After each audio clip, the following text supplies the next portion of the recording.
अब डेमोक्रेसी की कुछ लोग ऐसे भी हैं कि जो डेमोक्रेसी के अगेंस्ट में बातें करते हैं कि भाई डेमोक्रेसी में बहुत कमियां हैं, उनके भी आर्गुमेंट्स हमें सुनने चाहिए, क्योंकि डेमोक्रेसी में तो लोगों की बात को सुना जाता है। अब कुछ आर्ग्यूमेंट्स हैं जिनमें सबसे पहले अगेंस्ट में, ये क्वेश्चन 5 मार्क्स में आ सकता है आपके पास कि फेवर और अगेंस्ट को आप कंपेयर कीजिए। तो अगेंस्ट में जब आपके पास आएगा तो सबसे पहला वो कहते हैं कि जी इंस्टेबिलिटी है। इंस्टेबिलिटी, इलेक्शन हो रहे हैं, लीडर्स आ रहे हैं जा रहे हैं, लीडर्स फ्रीक्वेंटली चेंज हो रहे हैं, इंस्टेबिलिटी है, ठीक है जी। केओस है, केओस कि अभी पंचायत के इलेक्शन है, फिर एमएलए के इलेक्शन है, फिर फलाने इलेक्शन है, इलेक्शन ही चल रहे हैं, पॉलिटिकल रैलीज ही चल रही हैं, लोग बढ़ते जा रहे हैं, केओस है, ठीक है साहब। तीसरा वो कहते हैं कि मोरालिटी खत्म हो जाती है। मोरालिटी वेरी इंपॉर्टेंट पॉइंट, कि लोग अपने आप को बड़े छोटे की लिहाज सब भूल जाते हैं, केवल अपने आप को पॉलिटिकल कंटेंडर समझते हैं, अपने आप को केवल और केवल एक दूसरे का एक कॉम्पिटिटर समझते हैं। मैं भी चौकीदार, चौकीदार चोर है, इस तरह के जो नारे लगाए गए, जो सेंटेंसेस बोले गए, वो मोरालिटी को बिल्कुल ही भूल कर लगाए गए। जहां एक इंसिडेंट जो मुझे याद आता है, अटल बिहारी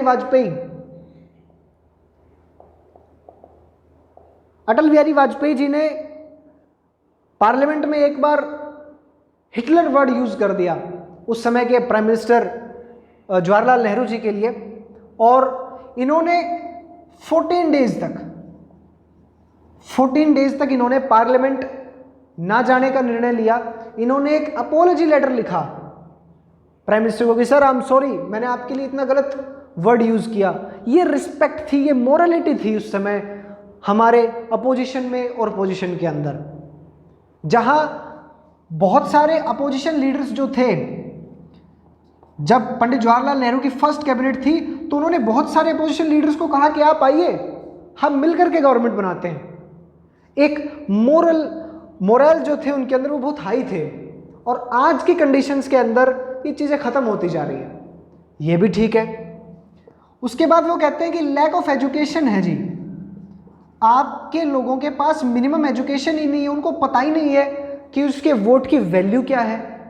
वो तो परंपरागत तरीके से वोट किए जा रहे हैं। महिलाओं के बारे में खासकर कहा जाता है कि फादर के घर में फादर की मर्जी से, और अपने हस्बैंड के घर में अपने फादर इन लॉ की मर्जी से वोट डलेगा। हालांकि आजकल महिलाएं बहुत जागरूक हो रही हैं, लेकिन लैक ऑफ एजुकेशन कहीं ना कहीं सच है कि हम एंसेस्ट्रल तरीके से चलते आ रहे हैं कि हमारे परिवार में अगर किसी पार्टी ए को वोट दिया जा रहा है तो आगे भी उसी ए को ही वोट दिया जाएगा, ये भी ठीक है। काफी बार कहते हैं कि जी लीडर्स को नॉलेज ही नहीं है उस एरिया की, लीडर्स को उस एरिया की नॉलेज ही नहीं है, उनको पता ही नहीं है कि वहां के लोकल लोगों की समस्या क्या है। अब ऐसी सिचुएशन के अंदर लोगों में वो कैसे लोगों के लिए बेस्ट डिसीजन ले सकते हैं, ये जो चीज है ये सबसे इंपॉर्टेंट है कि लोगों को पता नहीं है। 1989 के अंदर इलेक्शन हुए और लोकसभा के इलेक्शन थे। उस समय चौधरी देवीलाल, जो कि हरियाणा के चीफ मिनिस्टर भी रहे और जिनको हरियाणा में ताऊ के नाम से जाना जाता है, चौधरी देवीलाल ने 2 जगह से चुनाव लड़ा, 3 जगह से, एक रोहतक से, एक सीकर से और एक जालंधर से। अब चौधरी देवीलाल रोहतक से भी जीते, सीकर से भी जीते, जालंधर से हार गए। जहां रोहतक में उनका मार्जिन बहुत ज्यादा था, वह सीकर में कम था, लेकिन यहां तो फिर भी चल जाए कि एक हरियाणा की जगह है, एक राजस्थान की जगह है। जहां चौधरी देवीलाल को हरियाणा की समझ थी, लेकिन फिर भी उन्होंने राजस्थान से जीता चुनाव को। लेकिन क्या उन्हें राजस्थान के लोगों की समस्या का पता है? क्या वो जानते हैं कि यहाँ के लोगों में क्या रियल प्रॉब्लम है? अभी एक बहुत सीनियर अपोजिशन के लीडर ने, उनका नाम नहीं लूंगा, जो किसी एक ए जगह से चुनाव लड़ते थे, उन्होंने कहीं दूसरी जगह से चुनाव लड़ा, 2 जगह से उन्होंने फॉर्म भरे नॉमिनेशन, और वो इस ए जगह से, जहां से एक तरीके से उनकी परंपरागत सीट मानी जाती थी, वहां वो हार गए और वो दूसरी जगह से जीत गए। लेकिन क्या उन्हें दूसरी जगह के लोगों की लैंग्वेज भी आती है? क्या उनके कल्चर को जानते हैं? क्या उनकी समस्याओं को वो समझ पाएंगे? ये सबसे बड़ा क्वेश्चन आपके सामने आएगा कि लीडर्स को पता ही नहीं है कि आखिर लोकल लोगों की समस्या क्या है। ये भी एक बहुत बड़ी दिक्कत है। अब इन सब के लिए जो अगेंस्ट में आता है, अब कुछ जो आपने अगेंस्ट में देखे तो डेमोक्रेसी के फेवर में भी कुछ आर्ग्यूमेंट्स हैं जिनको हम काउंटर आर्ग्यूमेंट्स भी कहेंगे उस अगेंस्ट वाले के। देखिए, फेवर में अगर हम बात करें तो एक बात हमें समझनी होगी कि डेमोक्रेसी का मतलब ये नहीं कि आपकी सारी समस्याएं दूर हो जाएंगी, आपकी पॉवर्टी खत्म हो जाएगी, अनएम्प्लॉयमेंट खत्म हो जाएगी। डेमोक्रेसी किस प्रिंसिपल पर बेस्ड है? डेमोक्रेसी जिस प्रिंसिपल पर बेस्ड है उस प्रिंसिपल का नाम है पॉलिटिकल इक्वालिटी, कि राजनीतिक समानता आपको मिली हुई है, या आप सभी को वन वोट वन वैल्यू दे रही है, इक्वल पॉलिटिकल राइट्स आपको दे रही है, आप सभी इलेक्शन कंटेस्ट कर सकते हैं बशर्ते आप उस चीज़ की जो मिनिमम क्वालिफिकेशंस है उसको फुलफिल करते हो। पॉलिटिकल इक्वालिटी है, प्लस में आपको क्या दिया जा रहा है कि आप अपने आप को रूल करें, पीपल रूल देमसेल्व्स, कि लोग अपने आप को रूल करें खुद। देखिए, एक बात मुझे यहाँ याद आती है, वो होती है जॉन बर्नार्ड शॉ। उन्होंने एक बहुत अच्छी बात कही कि democracy is a device that ensures we shall be governed no better than we deserve. Very important, कि no better than we deserve. अब मान लीजिए आपके एरिया में एमपी का इलेक्शन हो रहा है और दो कैंडिडेट हैं, ए कैंडिडेट और बी। ए एजुकेशन में बी से बहुत आगे है, स्किल्स में इससे बहुत आगे है, एक्स सिविल सर्वेंट रह चुका है या किसी और जॉब में एक प्रोफेशनल काम ये कर चुका है, इसका एक्सपीरियंस इससे बहुत ज़्यादा है। जो बी है, बी के पास इससे कम एजुकेशनल क्वालिफिकेशंस हैं, इससे कम स्किल्स हैं, बैकग्राउंड इससे पुअर है, लेकिन इसके फादर या ग्रैंडफादर जो है वो पॉलिटिक्स में थे, इसलिए इसको टिकट मिली है इसकी पार्टी से। अब आपको चुनना है ना, आपके पास राइट टू वोट है, आपने अपने वो एक वोट इस इंसान को दे दिया, तो जब ए व्यक्ति चुना जाएगा वो जो पॉलिसीज बनाएगा और बी जब चुना जाएगा वो जो पॉलिसीज बनाएगा, उनमें ज़मीन आसमान का फ़र्क रहेगा। एक पढ़े लिखे एजुकेशनल, एक स्किल्ड पर्सन और एक अनस्किल्ड पर्सन में बहुत फ़र्क आपको देखने को मिलेगा। तो no better than we deserve, हम क्या डिज़र्व करेंगे केवल वैसा ही हमें आउटपुट मिलेगा। आपने इसे वोट दिया तो आपको ऐसा ही आउटपुट मिलेगा। तो डेमोक्रेटिक गवर्नमेंट्स हैं इसके फेवर में ही वो अकाउंटेबल है।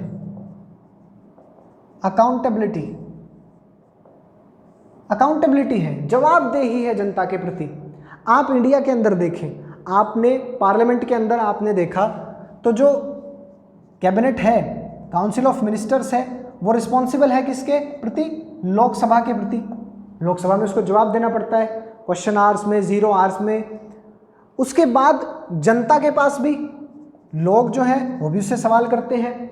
मीडिया के थ्रू भी गवर्नमेंट के ऊपर प्रेशर किया जाता है कि गवर्नमेंट जवाब दे, कोविड के दौरान इतनी डेथ हो गई है, गवर्नमेंट की क्या प्रिपरेशन है। वहीं अगर हम देखें इस अकाउंटेबिलिटी की इंपॉर्टेंस कितनी ज़्यादा है, तो एक एग्जांपल यहाँ पर हम लेते हैं चाइना का। चाइना में 1958 से 61 के बीच यानी कि 3 इयर्स के लिए एक फेमाइन आता है, और इतना भयानक फेमाइन आता है कि 3 करोड़ लोगों की डेथ हो जाती है। 3 करोड़ पीपल डाइड। 3 करोड़ लोगों की डेथ। इंडिया में आज तक ऐसा कभी नहीं हुआ। और कुछ लोगों का मानना है कि इसका रीज़न है अकाउंटेबिलिटी, कि इंडिया के अंदर फूड स्कैरसिटी तो थी लेकिन गवर्नमेंट में प्रेशर था। अपोजिशन गवर्नमेंट से सवाल पूछ रहा है कि क्या कर रहे हैं साहब आप, और गवर्नमेंट जो है अमेरिका से या और फॉरेन कंट्रीज से फूड इंपोर्ट कर रही है, फूड ग्रेन्स को इंपोर्ट कर रही है। इस बात को हमें देखना होगा कि गवर्नमेंट कितनी ज़्यादा अकाउंटेबल है। वहीं चाइना के अंदर कोई अपोजिशन नहीं है, कोई मल्टी पार्टी सिस्टम नहीं है, तो कोई भी उससे सवाल नहीं कर सकता। इसके फेवर में दिया जाता है वो है कंसल्टेशन, कि डेमोक्रेसी के अंदर डिसीजन जो है वो कंसल्टेशन के बाद मिलेंगे। ये आपकी एक एक नेगेटिव बात को पॉजिटिव में कर रहा है। वहाँ पर आपने देखा कि डिलेज, कि डेमोक्रेसी में डिसीजंस बहुत लेट आते हैं, वो डिलेज होती हैं यहाँ पे। क्यों ना कोई एक आदमी ही डिसीजन ले और सारे डिसीजन फटाफट लिए जाएं।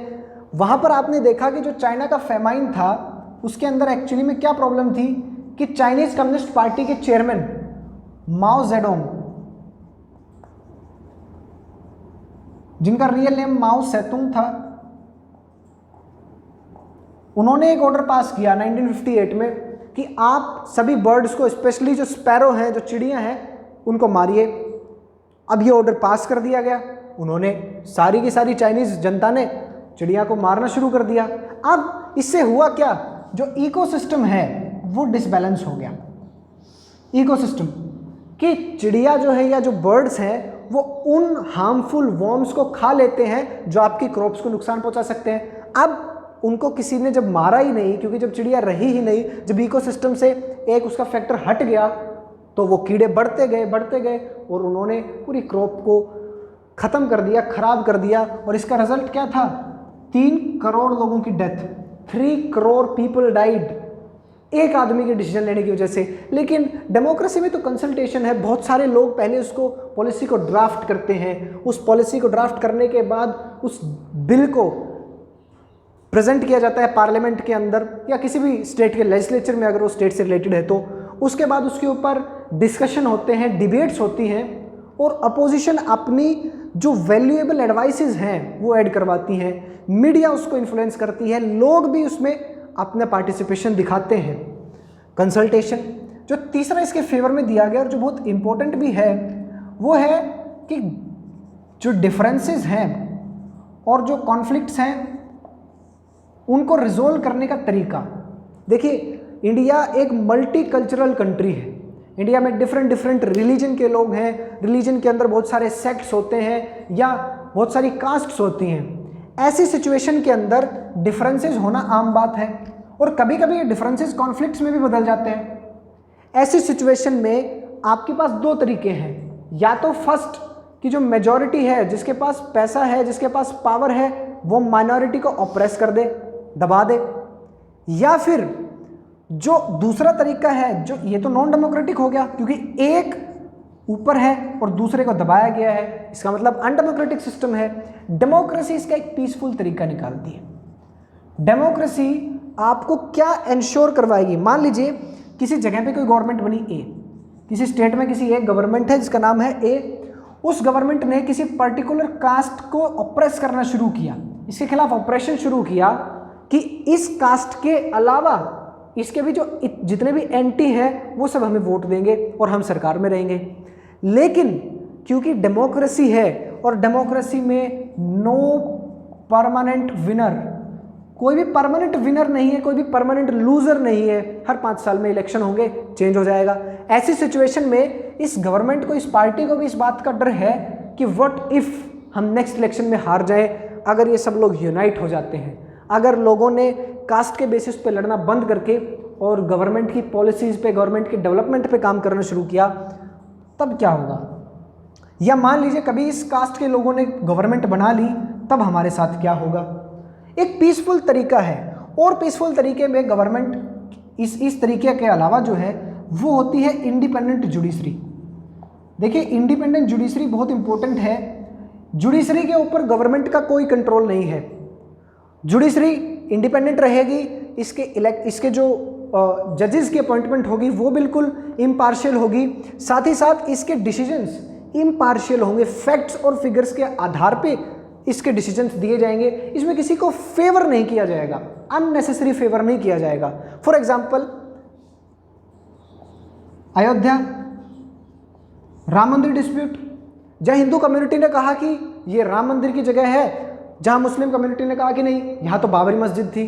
ऐसी सिचुएशन में डिफरेंसेस ऑफ ओपिनियन थे और हो सकता था कि कॉन्फ्लिक्ट हो जाता, वाइड स्प्रेड राइट्स हो जाते, लेकिन दोनों का विश्वास, दोनों कम्युनिटीज़ का विश्वास हमारी जुडिशरी में था। हमारे सुप्रीम कोर्ट ने क्या फैसला दिया कि नहीं, वहाँ राम मंदिर बनेगा। दोनों कम्युनिटीज़ ने इसे एक्सेप्ट किया और बहुत ही पीसफुल तरीके से इस चीज़ को एक्सेप्ट कर लिया गया। तो एक पीसफुल सॉल्यूशन निकाला जाएगा कॉन्फ्लिक्ट्स का और डिफरेंसेस का। इसके बाद जो एक इम्पोर्टेंट बात आती है, जो 4th नंबर है और जो बहुत इंपॉर्टेंट है, सबसे इंपॉर्टेंट है, वो है enhances the dignity of people. देखिए, लोगों की जो रिस्पेक्ट है वो इसके अंदर बढ़ेगी। सभी लोगों के लिए यहाँ पर पॉलिटिकल इक्वालिटी है। आपके वोट की वैल्यू और रिचेस्ट पर्सन आपकी कंट्री में जो है उसके वोट की वैल्यू बराबर है। आपका वोट और मुकेश अंबानी का वोट दोनों की वैल्यू बराबर है। आपका एक वोट और उनका भी एक वोट, दोनों बराबर है। आपके पास भी वही पॉलिटिकल राइट्स हैं जो उनके पास है। आप भी गवर्नमेंट को क्रिटिसाइज कर सकते हैं गलत चीज़ों के लिए, वो भी गवर्नमेंट को क्रिटिसाइज कर सकते हैं। आपके पास भी रिलीजियस और कल्चरल राइट्स हैं, उनके पास भी हैं।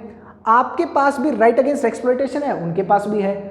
आपके पास जो चीज़ें अवेलेबल हैं वो उनके पास भी है पॉलिटिकली, क्योंकि डेमोक्रेसी का जो बेसिक प्रिंसिपल है वो है पॉलिटिकल इक्वालिटी। इकोनॉमिक इक्वालिटी का इससे कोई लेना देना नहीं है। वो डिपेंड करेगा कि आपने कैसी पॉलिसीज अपनाई, आपने क्या एक ऐसा सिस्टम अपनाया, आपने जो रूलर्स चुने क्या उन्होंने एक ऐसा सिस्टम अपनाया जिससे कि ड्रिफ्ट जो है एक रिच और पुअर के अंदर वो कम हो। अगर नहीं अपनाया तो कैसे पॉलिटिकल इक्वालिटी आप अचीव करेंगे? तो कैसे इकोनॉमिक इक्वालिटी आपके पास आएगी? तो पॉलिटिकल इक्वालिटी तक ही सीमित है। इसका बेसिक प्रिंसिपल जो है, यहाँ पर एक सिटीजन की रिस्पेक्ट है आपके पास। आपको ये महसूस होगा जिस दिन आप वोटिंग करने के लिए जाएंगे कि आपके वोट और सामने वाले के वोट की वैल्यू बराबर है। क्लास 7 की एनसीईआरटी जो है पॉलिटिकल एंड सोशल लाइफ, उसके अंदर फर्स्ट चैप्टर के अंदर इस चीज़ को दिखाया गया है कि एक कार्टून में उसको दिखाया गया है कि एक महिला है जो कि एक हाउस मेड है, घरों में जाकर के काम करती है, और उसका जो मालिक है वो दोनों एक ही लाइन में लगे हुए हैं वोट करने के लिए। और वो कहती है अपनी सहेली से कि देखिए साहेब भी यहाँ पर लाइन में लगे हुए हैं, कितनी अच्छी बात है, हम सब समान हैं। और वहीं सेकंड लेवल पे उसे दिखाया गया कि एक प्राइवेट हॉस्पिटल है और वो गवर्नमेंट हॉस्पिटल के अंदर जाती है, जहाँ बहुत लंबी कतार है और यहाँ डायरेक्ट एंट्री है। यहाँ अगर आपको देखने को मिलता है कि इकोनॉमिक इक्वालिटी जो है वो डेमोक्रेसी का फंक्शन, वो डेमोक्रेसी का प्रिंसिपल नहीं है, वो आपकी पॉलिसीज़ का रिजल्ट होगा कि आपने कितनी अच्छी पॉलिसीज़ आपने अडॉप्ट की जिससे कि इकोनॉमिक इक्वालिटी आए। आपने पॉलिसी ख़राब अडॉप्ट कर ली तो इक्वालिटी नहीं आ पाएगी। इसके साथ साथ जो चेंजेस करने हैं, जो अब आपका ये वाला पॉइंट हो गया। अब जो एक और इम्पोर्टेंट जो लास्ट पॉइंट है कि democracy allows to correct its own mistakes. देखिए डेमोक्रेसी के अंदर आपने पॉलिटिकल इक्वालिटी के बेसिस पे लोगों को चुन दिया, आपके रूलर्स डिसीजन भी बना रहे हैं, सब चीज़ें आपने फुलफिल किया। अब गलतियां तो हो सकती हैं, हो सकता है गलतियां हो, वो बिल पास भी हो जाए, मेजॉरिटी के बेसिस के ऊपर वो पास हो गया, वो लॉ भी बन गया, लेकिन फिर भी जनरल पब्लिक के पास ये राइट है कि वो प्रोटेस्ट कर सकती है, उसके पास अधिकार है कि वो उस चीज़ को अपोज कर सकती है। जैसे कि देखिए आप फार्मर्स का प्रोटेस्ट चल रहा है 3 फार्म बिल्स के अगेंस्ट, और वो चलता रहेगा जब तक कि वो सेटिस्फाई ना हो जाते हैं।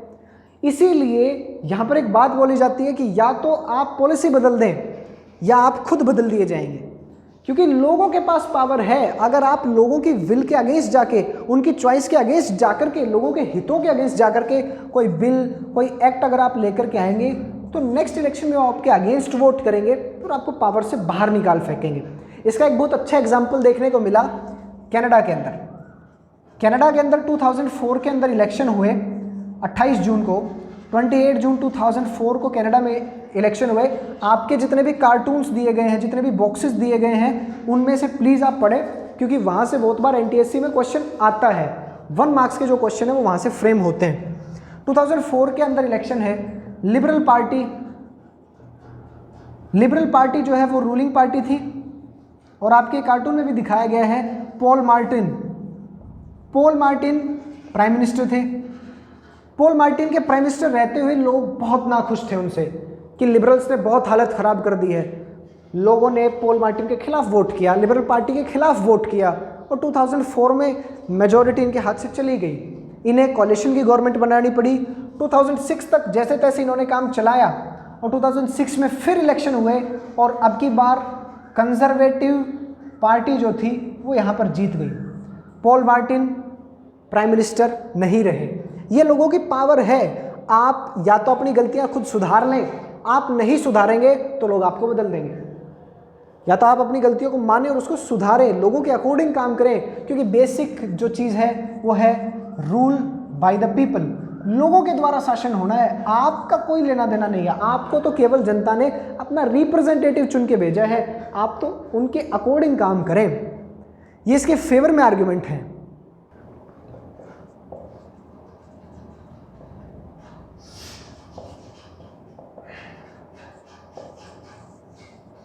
देखिए ब्रॉडर मीनिंग में अगर हम डेमोक्रेसी की बात करें तो डेमोक्रेसी में जो चीज़ देखने को मिलेगी वो क्या होगी, आप गवर्नमेंट के ऊपर ना रहते हुए आप फैमिली के लेवल पे आइए, आप किसी ऑर्गेनाइजेशन के लेवल पे आइए, आप किसी इंस्टीट्यूशन के लेवल पे आइए और इसमें एक चीज़ देखिए डिसीजन मेकिंग, कि डिसीजंस कैसे लिए जा रहे हैं। Decision making is very important, कि कैसे डिसीजंस को लिया जा रहा है। भाई डेमोक्रेटिक सिस्टम में क्या है कि भाई मैं भी कोई बात बोलूं और मेरे फादर भी कोई बात बोलें। अगर अनडेमोक्रेटिक है तो फादर की बात ऊपर रहेगी, लेकिन अगर डेमोक्रेटिक है तो मेरी बात को भी उतनी तवज्जो दी जाएगी कि अच्छा आपकी बात भी सुनेंगे, फिर कंसेंसस से आपसी सहमति से उसका निर्णय लेंगे। इसके साथ साथ एक और चीज़ है कि डेमोक्रेसी के ब्रॉडर मीनिंग में एक चीज़ हमें आती है कि जो हमने पढ़ा था अब तक वो था बेयर मिनिमम, कि इतना तो होना ही चाहिए डेमोक्रेसी कहलवाने के लिए। लेकिन अब डेमोक्रेसी के दो टाइप्स हम यहाँ पे देखेंगे। डेमोक्रेसी के अंदर मिनिमम डेमोक्रेसी और गुड डेमोक्रेसी। देखिए मिनिमम डेमोक्रेसी की जहां बात करें तो मिनिमम डेमोक्रेसी की कंडीशन मैंने आपको बताई, rulers elected by people, second elected rulers must have the power to take final decision, third election must be free, fair, provide choices, and the winning party, the ruling party may have the possibility of losing the election, fourth one vote one value and everyone should get the right to vote, fifth आपके पास जो government बनती है वो government that government works under the constitution and does not violate the citizens right। इसके बाद अगर हम देखें गुड डेमोक्रेसी के अंदर, गुड डेमोक्रेसी में हमारे कुछ आइडियल्स सेट हो जाते हैं। कुछ आइडियल्स जैसे कि पॉवर्टी नहीं होनी चाहिए, हंगर नहीं होना चाहिए, स्टारवेशन नहीं होनी चाहिए, फेमाइंस वगैरह नहीं आनी चाहिए, अनएम्प्लॉयमेंट नहीं होनी चाहिए, इकोनॉमिक इक्वालिटी होनी चाहिए। इस तरह की जो चीज़ें हैं ये गुड डेमोक्रेसी की साइन है। इन सभी आइडल्स को लगा दिया जाए तो ऐसा तो कहीं नहीं है, ऐसा तो कोई कंट्री नहीं जहाँ जीरो पॉवर्टी हो, जहाँ हंगर से कोई डेथ ना होती हो, जहाँ जीरो अनएम्प्लॉयमेंट हो, जहाँ इकोनॉमिक इक्वालिटी हो, देयर इज नो कंट्री। इसका मतलब गुड डेमोक्रेसी के अंदर अगर हम देखने लग गए तो कोई कंट्री बचेगी ही नहीं। हमें केवल ये देखना है कि अब हमें कोशिश करनी है कि इस मिनिमम डेमोक्रेसी से हम ट्रांजिशन करें इस गुड डेमोक्रेसी की तरफ, हम इन आइडियल्स को जोड़ने की कोशिश करें, हम अपने आप को इम्प्रूव करें और ये इम्प्रूवमेंट होगी पीपल्स पार्टिसिपेशन। डेमोक्रेसी का बेसिक प्रिंसिपल एक ये भी है, पीपल्स पार्टिसिपेशन इन डेमोक्रेसी। ये पीपल्स पार्टिसिपेशन की बात आप जब देखेंगे क्लास 10th के अंदर आपका चैप्टर आएगा पावर शेयरिंग और फेडरलिज्म, इन दोनों के अंदर इस प्रिंसिपल को बहुत हाईलाइट किया गया है, बहुत ब्रॉड लेवल पे इसको लेके जाया गया है, पॉलिटिकल पार्टिसिपेशन। और हम उसको वहाँ पर देखेंगे कि जैसे आपकी पंचायत है, आपकी ब्लॉक है, आपकी जिला परिषद है, इस लेवल तक ले जाया गया है, म्यूनसिपैलिटीज़ आपके लिए बनाई गई हैं, वो केवल लोगों के पार्टिसिपेशन को इसके अंदर बढ़ाने के लिए ले जाया गया है। इस चैप्टर में हमने ये जो सब कुछ पढ़ा है, इस डायग्राम्स को आप बनाते चले साथ साथ, और एक बार फिर आप जब इसकी रीडिंग करेंगे लाइन टू लाइन तो आप हाईलाइट करके रखें उन क्वेश्चंस को, उन बॉक्स के अंदर दी गई चीज़ों को, उन कार्टून्स के अंदर दी गई चीज़ों को, जहां आपको बाद में इंपॉर्टेंट क्वेश्चन एक एक मार्क्स के जो है, ये एक बहुत इंपॉर्टेंट आपके पास कार्टून है, बहुत इंपॉर्टेंट कार्टून है। एक्चुअली में क्या होता है, थोड़ा सा बैकग्राउंड समझेंगे इराक के बारे में। इराक में क्या है कि इराक में 2003 के अंदर यूएस ने इन्वेड कर दिया। यूएस इन्वेजन इसको बोला गया। देखिए दो बातें हैं, यूएस जो इराक है इसके प्रेसिडेंट थे सद्दाम हुसैन जो कि डिक्टेटर थे। अब 1990 में अगर हम देखें एक बार, फर्स्ट थोड़ा सा बैकग्राउंड इसमें देखेंगे, 1990 में इराक ने जो है कुवैत के ऊपर हमला कर दिया। कुवैत के ऊपर हमला कर दिया इराक ने। यूनाइटेड नेशंस ने कहा कि आप एग्रेसर हैं, आप अपने आप को पीछे खींचें, आप विड्रॉ करें, लेकिन इराक ने मना कर दिया, सद्दाम हुसैन साहब ने मना कर दिया। तो यूएन ने कहा कि फोर्स का यूज़ करें। आप क्लास 11th के अंदर जब आएंगे तो आप पॉलिटिकल थ्योरी पढ़ेंगे। उस पॉलिटिकल थ्योरी में एक प्रिंसिपल आता है वॉर फॉर पीस, शांति के लिए युद्ध लड़ना, वॉर फॉर पीस। अब क्योंकि कुवैत के लोगों को बचाना है, कुवैत के लोगों की जो फ्रीडम है उसको बचाना, इसलिए इराक के खिलाफ लड़ना पड़ेगा। यूएस ने अब जो यूनाइटेड नेशंस है उसने मैंडेट किया और 6,60,000 ट्रूप्स 6,60,000 ट्रूप्स जो थी वो इराक के खिलाफ लड़ने के लिए गई, जिसको 75%, देखिए इसमें 75% यूएस की फोर्सेस थी। यूएस ने इसको बाहर निकाल दिया। अब सद्दाम हुसैन, क्योंकि इराक के पास ऑयल बहुत ज़्यादा है, क्रूड ऑयल है, यूएस ने चाहा कि आप हमें क्रूड ऑयल दें, लेकिन इराक ने मना कर दिया कि हम नहीं देंगे आपको। अब सद्दाम हुसैन, क्योंकि सद्दाम हुसैन यूएस की कोई बात मान ही नहीं रहे हैं, यूएस के फ्रेंडली वो है ही नहीं, तो अब यूएस ने क्या कहा, यूएस ने 2003 के अंदर एलिगेशंस लगाए कि Iraq is developing WMD, weapons of mass destruction, ये आप बना रहे हैं। यूएन की एक टीम चेक करने के लिए गई, यूएन की टीम को वहां पर ऐसा कुछ भी नहीं मिला। हालांकि यूएन की टीम को सिक्योरिटी के पॉइंट ऑफ व्यू से बहुत क्रूशियल जो जगह थी कंट्री की, उनको विजिट करने से मना कर दिया गया। सद्दाम हुसैन ने कहा कि नहीं, ये बहुत सिक्योर एरिया है, आप यहाँ नहीं जा सकते। यूएस ने उसी का बहाना बनाया। हालांकि यूएन ने मना किया कि नो, हम इसको अलाउ नहीं करेंगे, फोर्स को अलाउ नहीं करेंगे, लेकिन यूएस ने एक ऑपरेशन लॉन्च किया। यूएस ने कहा कोalition ऑफ विलिंग्स बनाया कि जो हमारे साथ आना चाहते हैं वो आ सकते हैं। अब बहुत सारी कंट्रीज़ ने इसको ज्वाइन किया, जिसके अंदर ब्रिटेन भी था। ब्रिटेन के प्राइम मिनिस्टर उस समय टोनी ब्लेयर थे, यहाँ पर इराक में सद्दाम हुसैन थे, और यूएस के प्रेसिडेंट उस समय George Walker Bush, GW Bush, जिनके father George Herbert Walker Bush भी प्रेसिडेंट रहे 1991 में। अब इस कोalition ऑफ विलिंग्स ने अटैक तो किया, सद्दाम हुसैन को अरेस्ट कर लिया गया, सद्दाम हुसैन के खिलाफ अब उनकी गवर्नमेंट को ओवरथ्रो कर दिया गया, लेकिन अब एक नई डेमोक्रेटिकली इलेक्टेड गवर्नमेंट भी तो लानी है, और उसके लिए जनवरी 2005 के अंदर गवर्नमेंट ने एक नई गवर्नमेंट वहाँ पर बनाई गई। 235 सीटें वहाँ पर थी उनकी जो पार्लियामेंट थी, और इब्राहिम अल जाफरी प्रेसिडेंट बने। अब इनका काम क्या था?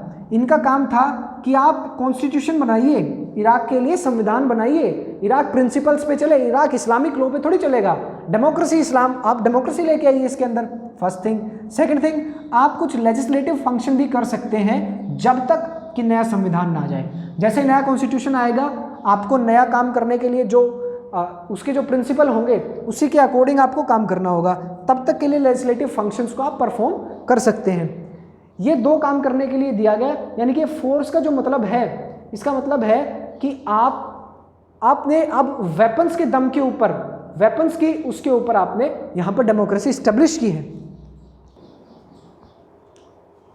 ये जो नेक्स्ट कार्टून है, ये कार्टून है आपके सीरिया से रिलेटेड। देखिए, सीरिया जो है वेस्ट एशिया का एक पार्ट है, और सीरिया के अंदर एक पार्टी रूल करती है जिसका नाम है बाथ पार्टी। बाथ का मतलब है रेनेसांस, बाथ पार्टी। अब ये कहते हैं कि सीरिया के अंदर इस कार्टून में दिखाया गया है कि सीरिया में भी बाथ पार्टी प्लस उसकी स्मॉलर अलाइज को ही अलाउड है इलेक्शन लड़ना। देखिए, चाइना पे तो अप्लाई हो गया, चाइना पे तो एज इट इज अप्लाई हो गया, क्योंकि चाइना में CCP है, चाइनीज कम्युनिस्ट पार्टी, प्लस उसके 8 अलाइज है। लेकिन मैक्सिको पे नहीं होता। मैक्सिको 1930 के अंदर इंडिपेंडेंट हुआ, और 2000 तक यानी कि 70 ईयर्स तक एक ही पार्टी का रूल तो रहा, लेकिन मल्टी पार्टी एग्जिस्ट करती थी, पॉलिटिकल कंपटीशन था, लेकिन रिगिंग थी, वहाँ पे मसल पावर का यूज था, मनी पावर का यूज था, वो बात अलग है। 70 ईयर्स एक पार्टी ने रूल किया, लेकिन ये कंडीशन जो बाथ पार्टी वाली है वो चाइना पे अप्लाई होगी, मैक्सिको पे अप्लाई नहीं। तो आई होप आपको ये लेक्चर समझ में आया होगा, और इसको आप एक बार जब सेल्फ स्टडी करेंगे उसके साथ साथ जब आप इसके नोट्स बनाते चलेंगे, बहुत शॉर्ट नोट्स बनाएंगे, तो आपको और ज़्यादा आसानी से चीज़ें समझ में आएंगी। फिर भी अगर आपका कोई डाउट रहता है तो you can ask me in comments या you can ask me on Instagram, जिसका लिंक मैंने डिस्क्रिप्शन में डाल दिया है। Thanks a lot.